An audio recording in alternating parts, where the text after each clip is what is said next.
Good morning. My name is Gina Griffiths, and I am the Employment First Coordinator with the Sonoran Center. And we are so excited to have you here joining us this morning for our Employment First Topics and Tactics session. I want to start by acknowledging the land that the University of Arizona sits on.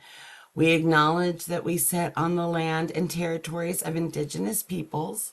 Today, Arizona is home to 22 federally recognized tribes, with Tucson being home to the O'odham and the Yaqui. We are grateful to be on this land, and we pay our respect to the elders, past and present. I also want to thank the sponsor of this monthly series, Vocational Rehabilitation, generously supports the monthly Employment First Topics and Tactics series, and we are grateful for that support and the opportunity to share good information every month to move the Employment First movement forward in Arizona.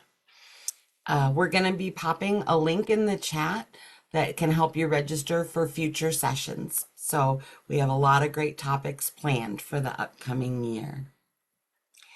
If you encounter any accessibility or technical issues during today's session, please reach out to me or where it says the Sonoran Center for Excellence, or just post it in whatever you need in the chat. We want to make sure everyone is able to participate and fully get the benefits out of all of the information that we're going to share today. I also want you to know that we really want today's session to be a discussion. So as we progress forward and our amazing presenters share their information, use the chat, raise your hand. We intend for this to be an engaging session this morning. And I think that's all of my scripted stuff. So now I get to do the fun part, which is introduce two really great friends and amazing people who are going to talk to you this morning about Arizona APSE and the Employment First movement, and in general, how we get to success. So we'll start with Jules Hyde, who is the president of Arizona APSE, and he works with ASD Maverick. And we have Sedona Levy, who is the vice president of Arizona APSE and works for Hope Group. And I have known both of these people for a very, very long time. I've had the pleasure of collaborating on so many projects, and Jules and I used to just actually work together. So I know you are in good hands with today's presenters, and I'm going to turn it over to them for a terrific show. But you know what I'm going to do is pop up the presentation for you all at the same time. So take it away, Jules. Absolutely. Thank you so much, Gina. And thank you all for being here this morning. It really is truly an honor and a pleasure to be presenting to you all. Yes, so employment first is just a topic we can talk about all day. I'll try to keep it narrowed down for as much as possible because man, I can ramble about this stuff. So first off, ready, set, work. The winning formula for competitive integrated employment. Hello everyone. My name is Jules Hyde. I am the current president to the Arizona chapter of the Association of People Supporting Employment First, or APSE. I am also a direct support professional with over a decade's worth of experience in and around employment programs. I come from a provider's perspective. So my background has mainly been in the provider realm. Um, and so I bring that kind of viewpoint to the perspective of the discussion. And I'm an Arizona native whose family's roots have been here for 6 generations. So my family's been here since before Arizona was even declared a state. So I have a lot of care, a lot of passion, a lot of love for my community here.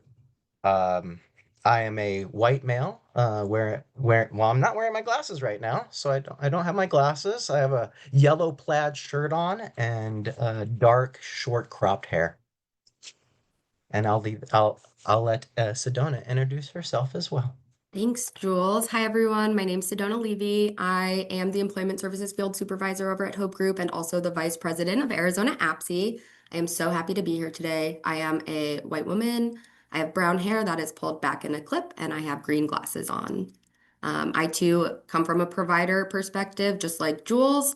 I've been working at Hope Group since 2020.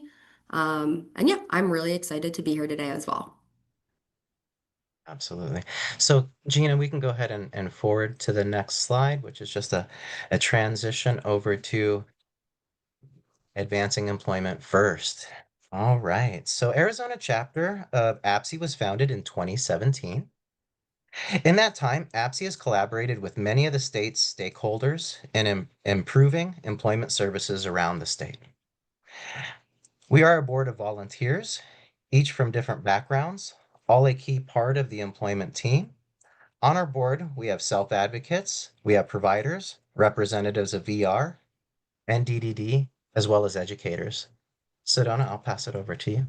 Yeah, we would like to take a moment to just recognize our current board members and thank all of them. We have our secretary, Sam Klein. We have our treasurer, Jason Sneed.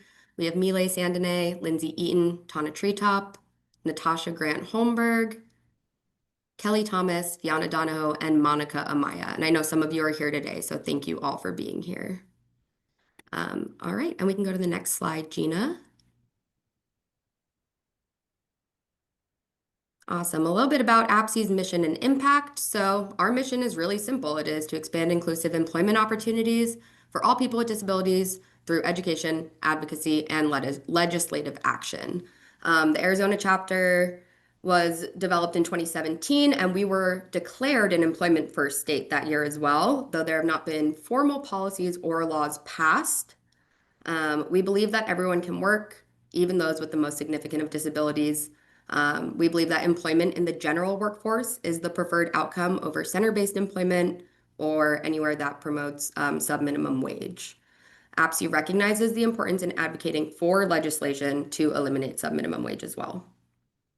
And next slide, Gina. Thank you.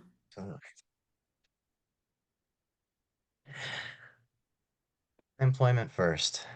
So yeah, it really starts with the belief that everyone can work, right? Like I said, I've been doing DSP work, or I've been an employment coach. Um, Gosh, I started in 2013. And I think Gina, you hired me, I think, when that first happened. So thank you for that. That really started a whole new life for me. I came into this industry with a little bit of experience personally in my family, in that my grandmother was a world-class belly dancer. In her mid 40s, she had suffered a number of strokes, and in the early 80s was um, one of the first females to have 7 open brain surgeries, which left her nonverbal for the most part, and only able to really move her, her face and her left arm. And man, if she ever got you with that left arm and squeezed you with a hug, you could feel all that power still there. One of the most powerful, strongest women I ever knew. Went on to live another 35 years after those strokes.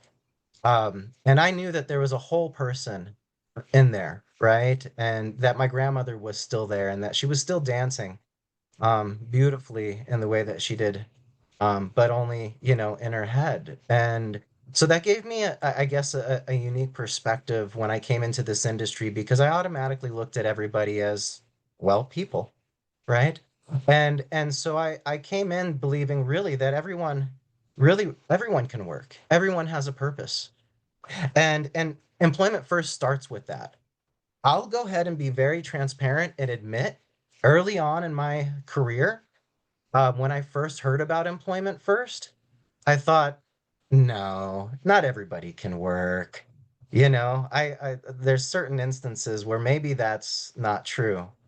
And I almost am embarrassed to say so, right? Because as I started working through traditional programs, I found that thought, that perspective was really the barrier that was the problem for so many of the individuals I was serving in these traditional programs, right? And how those traditional programs can turn into perpetual programs. Many of the people that I was working with had been in these programs 10, 15, 20 years, right? And so once I guess that switch clicked and I said, wait a second, everybody has value. Everybody can work. Can you imagine a life where you can't dream and aren't allowed to think about what you want to be or how you contribute, right? That's for me when things really started to roll and things really started to pick up for me because it became more of, supporting individuals and finding these little small spaces of employment and picking what may be given. It was, no, we're changing the way individuals with disabilities are perceived as far as their values are concerned. Because when you match an individual with what it is that they want to do, then holy smokes, they're every bit as effective, every bit as um, productive as any other employee at that location. And so everyone wants to work, right? Everyone has a talent and can contribute in some way. And that's what employment first really means to me. And again, this is a conversation. So if anybody has any questions, I don't see anything up, but please, Gina, if anybody says something in the chat, let us know so that I can catch on to that. And next slide. Will And Sedona, take it away. All right, employment first, a little bit more about it. So, yeah, employment first is person-centered. It is about community integration and engagement, and it is about self-determination. So, really taking the time to get to know the individual and allowing them to really make the decisions for themselves. We are here to support the job seeker. Everyone on the employment team has a role. Um, as we talk a little bit more about services under VR and DDD and things like that, it'll give us a good opportunity to talk a little bit more about some barriers that we see, but we'll get to that slide too. Um, all right, sorry, bear with me as my notes. Yeah, so employment first, I think that is all on that slide, Gino. We can switch to the next one, and we should have some data on here, Jules. Absolutely. Awesome. So competitive integrated employment. So Employment First advocates for jobs in integrated settings where people with disabilities work alongside their peers without disabilities for minimum wage or higher. Individuals with disabilities should receive wages and benefits comparable to those of their non-disabled peers for similar work. If we can agree that Employment First should be the forefront of services available then we need to understand why we are seeing so many individuals placed in some of these other programs like center-based employment or group-supported employment. And here we see the percentages of individuals served in integrated employment typically are so much lower, right? And so I'm really proud of the programs that have been coming out lately. I'm really proud of the work, Gina, you and your team, Miley, are doing because I really this is something that I've been wanting to see in Arizona for the last 5 years, or at least from 2018, 2019, when I really started to get into what this employment first philosophy, what this concept meant, right? And competitive integrated employment absolutely should be the goal for every individual, right? And if we could start that discussion earlier and earlier. I know that I was, at 5 years old going to be an astronaut, and no one said, hey, you'll never get to do that. um and at 9 o'clock, at 9 I was pushing around a lawnmower, right? And none of the people that I knocked on the door said, hey kid, you know how to use that lawnmower? Hey kid, is that, are you being safe there? And so often I think that has been set in stone for individuals with disabilities, that they have to prove that they can work, that they have to prove that they can take direction, or that they have to prove that they can work on a team or communicate effectively. And it's like, well, why didn't I have to prove that I could use that lawnmower at 9 years old? Right. And so for me, it's about providing a space for an individual to try, fail, and figure out what it is they like, right? And about learning. And the only way you can learn is really through failure, in my book and from my perspective. And so I'm only halfway good at the stuff that I do because I failed at it so many times that I finally figured out how to do it right. And so often an individual with disabilities fails at something and it's like, oh, they can't do it. Oh, that's obviously, obviously that's beyond this individual for whatever reason. And that to me is a problem, a humongous problem, and a problem that Employment First addresses because there is dignity in failure. There is ways. That's the only way you learn, right? And so I think embracing that, um, is part of the Employment First process, right? Is really getting to know that individual and letting them figure out for themselves, um, you know, whether that position, whether that career was the right one for them. All right, next slide. I'm not going to go to the next slide yet. This is Gina. Jules, that was beautiful. And I don't know about everyone else, but I'm feeling super motivated on a Monday. Like we're going to just crush everything this week to move this forward. But there is a question in the chat regarding Yes. funding. Are services free or self-pay? So while we have a little bit of information up about Great. services, do you want to answer that? Yeah, absolutely. Great question, Crystal, and thank you for that. So that's a bit of a layered question. There's programs out there through VR and DDD that, if qualified, if the individual has a diagnosis, and can prove that they qualify for those services, then those services are covered. Most services are covered. The things that I've seen covered, under VR and or DDD, is quite extensive. And the supports, so those programs have allowed me as an employment coach to go in and help an individual first, and I'll get right to you, Dorothy. Um, First, figure out what it is they like to do, right? So oftentimes when I sit down with a job seeker, I go, all right, you're sitting down with me. What is it you want to do? And they'll go, well, I want to work. And I go, well, yeah, that's why we're sitting here. What do you want to do for work? And oftentimes they'll go, no one's ever asked me that before. And they may be 25, they may be 35. I've had 45, 55-year-old individuals tell me no one's ever asked them what they wanted to do for work. And so that to me is the first question, right? What is it you want to do? And then from there,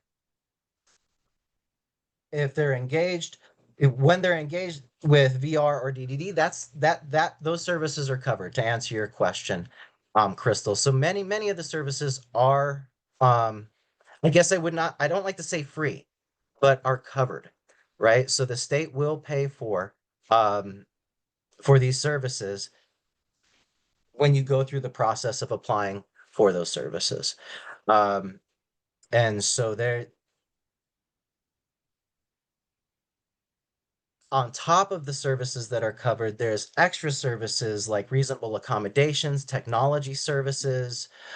Through AZ Tap, we can get a lot of technology to go and try out on the at the employment location. So say an individual may need a microphone, that will type out everything that they say to the computer. That's something that typically the state or one of these programs can pay for. I've seen, items and technology upwards of the multi thousands of dollars being purchased for the accommodation of an individual. So there's a lot of services out there that are covered. I and to that effect also, anybody always has the option to self pay, typically private pay. tends to be a little more expensive. If you're doing a private pay kind of program, you typically want to try to fast track some of those networkings, some of the discovery possibly, so that you can make it as cost effective to the consumer as possible. Dorothy, you have a question? More of a comment. One of the handy things for those that are in the industry of doing employment coaching, employment supports for members that may need to utilize some of these tools is keeping your door open while the VR counselor's doing the individual plan for employment. It hasn't been referred to you, but letting voc rehab counselors know that you're available for consulting aspects is very crucial, because our whole philosophy at Community Options is advocating for members. So even before they come to us, if someone had a question, what is the best route to provide what they may need? Having that coordination and that extra support is most of the time very welcomed by voc rehab counselors and members in the community that need the services. And so a lot of times I will be in that role. It benefits both the vendors and voc rehab to have that collaboration. Absolutely, Dorothy. Thank you for that. Collaboration is key between the entire employment team. That means that the coach is collaborating with the client, right? And the employer, and the parental or family supports, and the VR counselor, and the DDD support coordinator, right? And in a perfect world, all of those entities, all of those individuals are communicating together. That's the employment team. And in order to really provide a comprehensive support, right? And we have the ability to do that here just by communicating, right? Here in our state, we can do that. There's nothing that stops DDD support coordinators from talking to VR counselors. Everybody should be, invited to the client service plans or the ISPs, if they're still called those. And so communication is absolutely key. And our apologies. Yes, CIE is competitive integrated employment.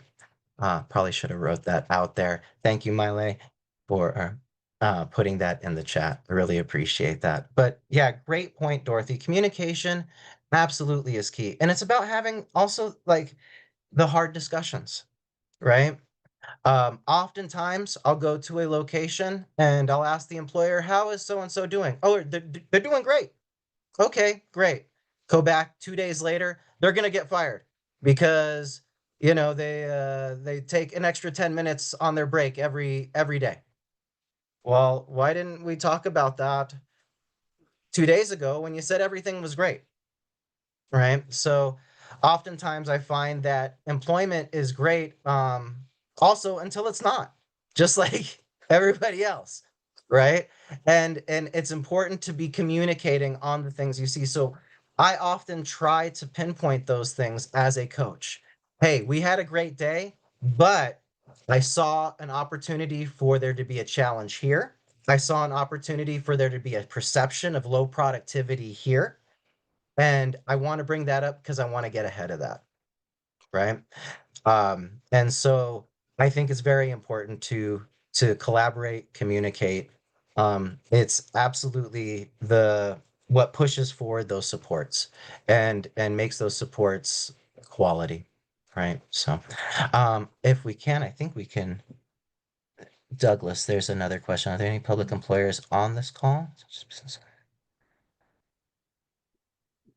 Great question. And I am not sure if we do have an employer. It would be really nice to have an employer um, here. In my experience as a coach, Douglas, and please if anybody else has some insight to that question, Employers want what they want. They want the bottom line, and the bigger the employer, the harder or more difficult that bottom line may be, right? When it becomes a corporate thing, oftentimes, even when I'm talking to the regional supervisor of human resources, for the Southwest region, I still might not be able to get to the individual that says, yes, all right, we can do this accommodation, or yes, it'd be all right to have this coach come into that location. So employers are looking for whatever it is that position entails, right? And so I'll always, that's why I believe discovery is so important, because when I can tell an employer, boy, do I got the perfect job seeker for you. This individual from the age of 5 has spent hours a day specifically looking and researching this topic of the product or the widget that you produce, right? And oftentimes can talk to you and more is more knowledgeable than possibly many of the staff members here on that certain subject, right? Then that's when I see employers go, wait a second, hold on. All right, let's ask this individual a couple of questions. Oh, wow. Oh, wow. Wait, he's not wrong. Holy smokes. This person's, yeah, absolutely. So it's about matching that intelligence to what the employer's opportunities hold. So that's why I try to keep in close contact and keep a positive rapport with all my employers that I've built and have met with over the last decade plus. Because if it's not this year, it may be 8 years. I just had an experience where I had to reach out to somebody that I hadn't talked to in 6 years, that made a connection for them to get staffed. So as a coach, I'm a recruiter basically. I have two customers. Of course, my client, that job seeker, but 50% of that customer base is also my employer. I'm not asking for charity. This isn't please give this individual a chance. This is, no, I got a great employee for you. And if you don't see that after we go through the interview process, that's on you. But oftentimes, once we go through that interview process, they'll see the intelligence and the benefits of what that job seeker is bringing to the table for that employer. Mhm. And you're right, Douglas. We do need to get more employers and an employer perspective at this. Absolutely. Mhm. Dorothy, are you raising your hand again? Yes, sorry. No, don't be sorry. So one of the barriers I find in retail, for example, is, and I get the barrier because I worked in management for Fred Meyer's way back in the days. So I get both perspectives. But one of the barriers is that the employer wants the person available at any time, any day of the week type of thing. The barrier is that may not work with the dynamics of our members that have other obligations, whether it's medical or otherwise. So that's hence the reason why they decided they wanted to do part-time, but they still do want to work. But in retail, if they're not interested in being available any beck and call time, the employer will not give them a time of day in an interview. So that's been problematic across the board. It doesn't matter if it's a department store, clothing store, grocery store, whatever. If it's retail, that is the typical synopsis of this is what we need. If you're not able to do this, we are not even going to give you 5 more seconds. We'll just send you a thing saying, we've looked at, we're going another direction. Or, and so it's kind of interesting. They don't even care that they don't have enough employees to handle their needs. They just won't even glance at those individuals. I totally hear you, Dorothy, and that is a very valid point and a significant barrier, that I think I'd say 95 to 99% of my job seekers have had to overcome. Mhm. Um, so you're very right in that. And that's also, that transposes over to the coach as well, right? As a coach, I often have a number of clients whose schedule changes every week. So that Mhm. means my schedule changes every week, right?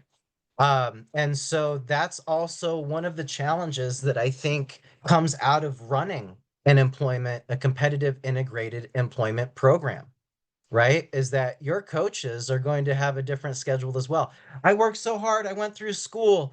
I got my degree. I finally landed this position in this work, and I, was really imagining a Monday through Friday, 9 to 5 kind of thing. Nope, sorry, buddy. Not in our employment programs, right? You're at the behest of that employer who's at the, who's working with this individual, right? So what I try to do with my clients in those situations is work both ends, right? So when I'm talking to an employer and I'm supporting a job seeker in that, we put that up front. One of our reasonable accommodations is possibly well training, right? We're going to need a set schedule. And that always with the open door that's there's an opportunity for that to change, and that I'm working with that job seeker or new employee to butt up against the boundaries of what's comfortable for them as well. And so there's a lot we can do. Say the individual is utilizing a dial-a-ride service. Well, in order for that dial-a-ride service to be effective, they need a routine schedule. Um, Trying to order a new dial-a-ride every day for a different schedule is not a sustainable situation. It is not a sustainable model. Um, because doing that can be very difficult. So what I try to do is work with the employer and put that conversation on the front end, right? In order to get the um, supports I need as your new employee. I have an employment coach, and the regular schedule is going to be so beneficial in being able to make sure that that coach is available, that I have the supports I need. Of course, that's with the idea or the goal. Let's voice the goal of eventually this coach is going to fade, and eventually I will be able to adhere to more availability for you. Maybe not necessarily anytime, any day, but I'm going to maximize my availability as much as possible. As somebody that has a disability, I have certain responsibilities, I have certain appointments, but I'm going to do the best I can. Hopefully, that'll create a win-win situation as much as possible. But you're right, Dorothy, that is definitely a crux of a challenge that we have out in the real world. And again, that challenge does transpire right over to the providers and the coaching teams that are supporting those individuals. I've supported individuals from 8 o'clock to 11 o'clock, 11:30 at night on a Saturday, for months, right? Because that's the shift that they got, because they get the shifts that nobody else wants, right? And so they have to pay dues just like everybody else. And as a coach, it's your role and it's your responsibility to be right there next to them paying those dues. And that's a bitter pill to swallow when you've come into this industry looking for that 9 to 5, kind of job and the clock out. Well, I'm sorry, you're in disabilities employment. You don't get to clock out. You clock you live that credo 100% of the day. And I'm, sometimes fielding calls um way outside of business hours. But that's kind of what that looks like and what that commitment means to me. Um, that's just to me, and that's my personal opinion, is if you're going to step up to the plate and be a mentor, well, then you have to be available. Um, so that there's that. Tom, yes, please. Hello, Jules, just kind of piggybacking on it, when you're talking to an employer about accommodations, it's also that job coaches, they're reading that employer. And so is this going to be a good fit for our job seeker? So when you're talking about those combinations and they're a firm no, um, is that the right fit? Is that the right job for that individual? That's all I got to say. Right. Is that the right team? I often go into employers' locations and kind of scope them out first. Are the staff there happy? Or are they going, ugh? If I go into a whole team of that's not necessarily where I want to work. And I'll voice that opinion with my job seeker or client, and it's their choice whether they want to pursue that or not. Right. So very much so. Yes, Dorothy. One of the things that I teach and guide my members is know the employer just as much as they know you. They got your resume, but do you know anything about them? So I teach them how to research the company, how to check out the company. What do people think about that company? And oftentimes it catches the interviewer off guard because they weren't expecting the interviewee to have any knowledge about them and they thought they had the upper hand. And I always tell members I work with, have the upper hand. You have the upper hand because that employer needs an employee just as you are interested in a job. Absolutely that. Right. Right. Absolutely that. So don't know if you'd like. This one, I think, Jules, was you. Is Have that the one next me? one. Okay. Yeah. All right. Pardon. I appreciate it. Competitive integrated employment, supported employment, and customized employment. This is a call to action, a change to the approach of publicly financed systems to align policies, regulatory guidance, and reimbursement structures to commit to competitive integrated employment as a priority option with respect to the use of publicly financed day and employment services for youth and adults with disabilities. The definition of employment first, taken from the Department of Labor's Offices of Disability Employment Policy, is employment first is a national systems change framework centered on the premise that all individuals, including those individuals with the most significant disabilities, are capable of full participation in competitive integrated employment and community life.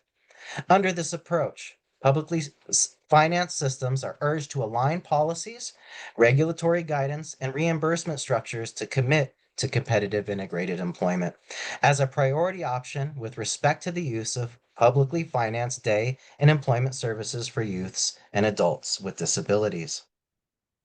What that's saying is that at the very foundation, we need to be changing our services, the definitions of what those services are, right?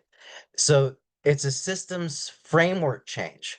So what's happening here in Arizona is exactly what should be happening. We should be having these deep, deep discussions. And the fact that Gina's here and that we have an employment first uh workforce and work group um and my lay all the work that you've been doing shows that we're going in the right direction because that is those framework changes that we've been working on. But you can see it takes a whole team and a whole community to make the slightest bit of changes, right? And we got to continue to keep pushing these discussions and having these discussions so that we can keep pushing for that change.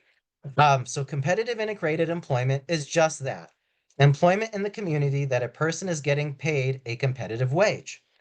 The Workforce Innovation and Opportunities Act defines competitive integrated employment as work that is performed on a full-time or part-time basis for which an individual is compensated at or above minimum wage, comparable to a customary rate paid for by the employer to employees without disabilities, performing similar duties with similar training and experience, receiving the same level of benefits provided to other employees without disabilities in similar positions, at a location where employees interact with other individuals without disabilities and are presented opportunities to advance similarly to their peers, right? So this is to oversimplify. This is just real work for real pay, with real opportunities to really be part of a team.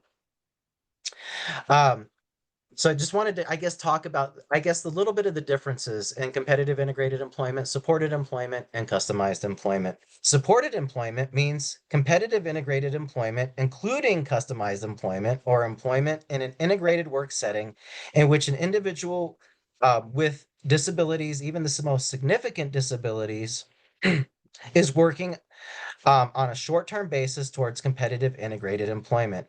That is individualized and customized, consistent with the unique strengths, abilities, and interests and informed choices of the individual, including with ongoing support services for individuals with the most.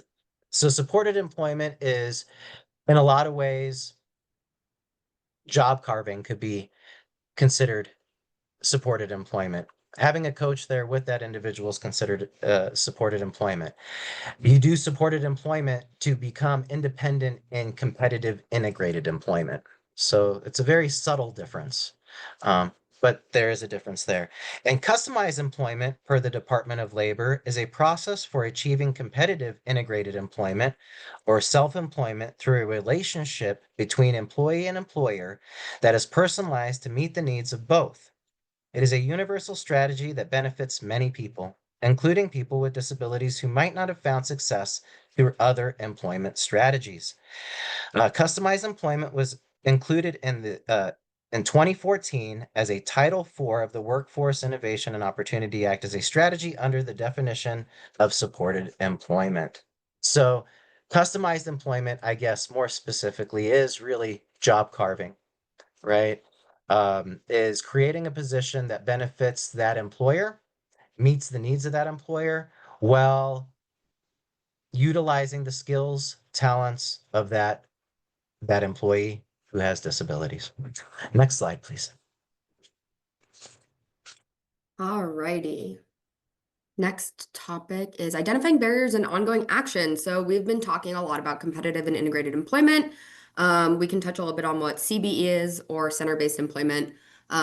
Currently, there are 41 center-based employment providers in Arizona. And these providers essentially are able to pay less than minimum wage to workers with disabilities. We've been talking a lot about the legislative action and what Employment First calls for. And Employment First really does call for systemic changes in these policies and practices. Again, like what Jules was saying, all the we're urging publicly financed systems, so services offered through VR, DDD, to really switch from promoting CBE to CIE. We as providers, as state agency representatives, as job seekers, as all of the members of the employment team, we need to identify and address the common barriers and start working through them as a team. We can work harder to train our employers or our employment services providers, leading with an employment first mindset. APSE also offers a CESP certification, Certified Employment Professional, and really just changing the industry standards with the way we approach hiring job coaches. Like what Jules was saying, it's a demanding position. We're not working Monday through Friday. We are constantly accommodating the needs of our clients, and it does make it difficult to retain coaches that way. It is not for everyone. So even talking about the way that providers and agencies treat their employees and the compensation rates for job coaches, these are all really important parts of the discussion that we hope to continue with everyone as well. And we can go to our next slide, Gina. Just ongoing actions and things that we can do. Continue advocating for diversity, equity, and inclusion in all we do. Connection engagement, that is important. Connecting with the entire employment team, not just the individual, the job coach, but like Jules mentioned before, the natural supports, the family supports, all of those people really make up the key employment team. As APSE, we're hoping to really just create that connection for people and provide those resources to continue to promote employment first on the level that we're looking for. And yeah, Another thing we like to do is just promote success stories and uplift others. You know, in my years here too, I've heard countless stories of clients saying, I've been told I'm never going to work. Heard clients say, maybe you should pick something easier for you. Or no, I'm not going to improve that job goal. That seems a little challenging for you. These are all things that still to this day I do hear fairly often. It's important as providers to collaborate with the state agencies providing these services as well, and also recognize where we can continue to improve. There, as a provider, as someone who oversees other providers, we hear stories of certain VR offices authorizing certain services and other offices saying, no, that doesn't fall under this scope of work. So there's really not that uniformity amongst the offices as well. Um, with the different services, with VR, with DDD, there's so many different players. So really getting everyone on the same page is going to be very helpful moving forward. Dorothy, Yeah. that's why, communication is key. I think in the provider standpoint, VR, DDD, the industry as a whole has a challenge with turnover. And Hmm. that's just the reality of the industry we work in. The good part about that I find is that the people that stick around, these faces that I get to see week in, week out, I've seen for years. So I know that there is a group of individuals, a pretty large group of individuals here in Arizona that are committed to this mission and have made it really their life's goal. So thank you, Gina. Thank you, Sedona, Dorothy, Tom, everybody on this call for stepping up to the plate for that mission. Because because we do have turnover, we do have burnout. And that's, something that we continue to need to talk about. I love success stories. We have so many out there. I wish we had time. I could share so many right now. And that's the proof in the pudding that competitive integrated employment and an employment first philosophy truly works. I've seen magic happen. I've seen an individual who, almost gets fired at least once a quarter, twice a quarter because they're drinking somebody's coffee in the break room or walking off, their employment site for a 45-minute, 15-minute break, right? Get connected to what it is they want to do and become much more verbal. Hygiene is just, through the roof. People aren't having to pull them out of bed to get ready to get to work. They're up talking about work, having discussions with families about what it is they're going to do their next day. To see, a mom or a father kind of, tear up or break down crying because their son or daughter's blowing through boundaries and barriers that they thought they would never be able to do because society just beats you down and makes you believe that you can't, shouldn't, and won't. Employment first, bust through those barriers. And I truly believe it is, at least at this time, the most tip of the spear best practices when it comes to this kind of stuff. Next slide, please. We're getting down to the end here. So yeah, what has Arizona APSE done this year? So we're continuing our efforts to increase community engagement. This year we hosted an event at First Place in Phoenix. We had our annual meeting and panel of speakers. Oh, just last year. Successful competitive integrated employment stories, increased representation on our board. We have individuals from VR here. We have individuals from DDD on our board. So we have the different perspectives from these different offices. We have providers, we have self advocates on our board. So if you want to be part of a larger discussion or to find a place where you can have these discussions or connect to somebody, hey, I need to get a hold of somebody at DDD, reach out to us. We can be that. We can be a liaison for our community to make as many connections as possible because to Dorothy's point, it's about communication. And the more we communicate as an industry, the more effective we'll be, the more comprehensive our service will be, and the more quality will be. I'm going down to Washington, D.C. this week to talk about all these amazing changes that Arizona is doing. I truly believe that with the talent and passion that we have here in these groups like this, Arizona can be top of the nation. I really do believe that. And that's why I'm drawn to this work. We've also presented at a committee to meet and connect with Tempe youths with disabilities.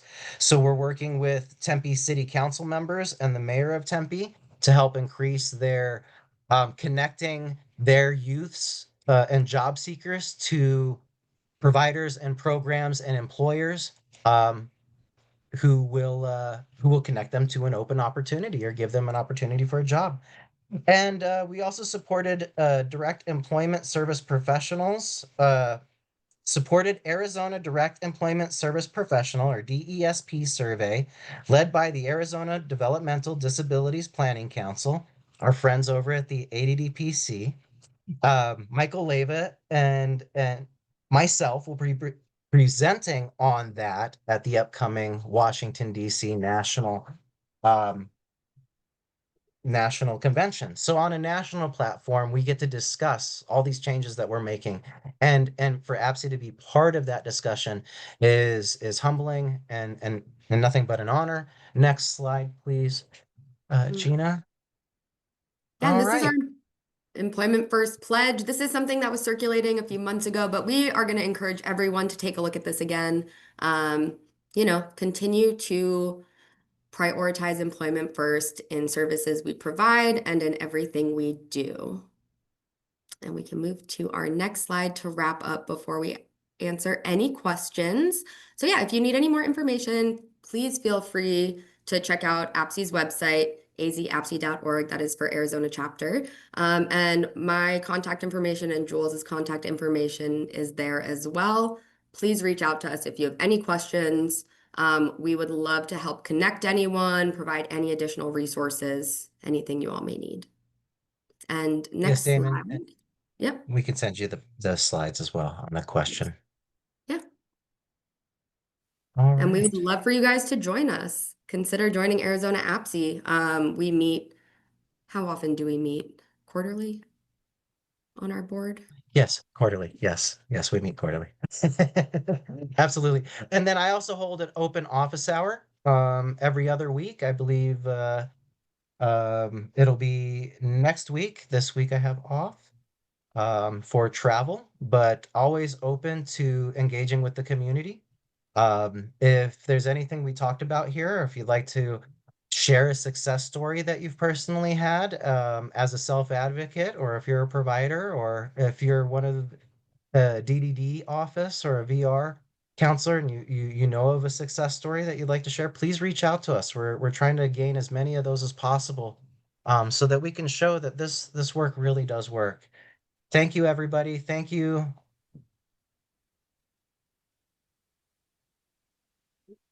That's Does it. Absolutely. anyone have any You guys are questions? amazing. Amazing. Thank you. We'll all kind of give a round of applause to Jules and Sedona. You can't hear it, but I'm sure everyone is clapping. I want to thank you both. You guys are rock stars. I hope that this has been informative for all of you, our esteemed guests, learning about Arizona APSE and Employment First and all of the work that can be done. I'm going to stop sharing so we can look at each other. Plus, it really is distracting on my computer. There was still a lot of great discussion happening in the chat. I know Stephanie from Voc Rehab posted a lot of information on the eligibility and enrollment process for Voc Rehab because a question about that had come up. There was a question about good local employers, and I didn't highlight it because I knew we were going our whole time. So I'll take that opportunity to say we are planning our next year of these topics and what information to cover. And it's very clear we had some behind the scenes messaging that job development, networking with employers, all of that is something that the community really, really wants to learn more about. So trust me, we will put that on the agenda for an upcoming topic.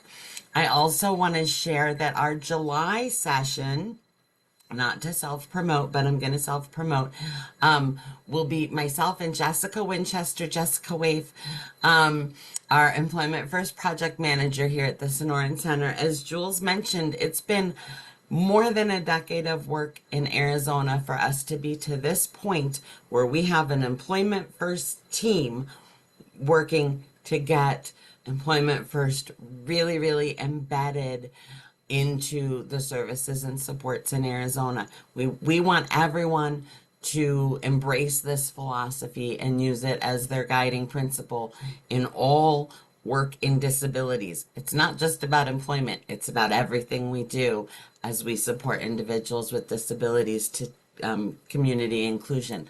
So, next month will be Jessica and I introducing ourselves a little bit. And when we're really going to seek an opportunity to get feedback from all of you in terms of what you need. And that is going to help us plan our topics for these monthly sessions moving forward. So I really hope that you all join us. The Sonoran Center put the registration link in again, I believe. I have a hard time seeing. Sometimes we have a feedback survey. The link is in the chat. So please provide your feedback. We want your feedback so we can do better and give you the information you need in the way you need it to successfully work in on employment first and on competitive integrated employment outcomes.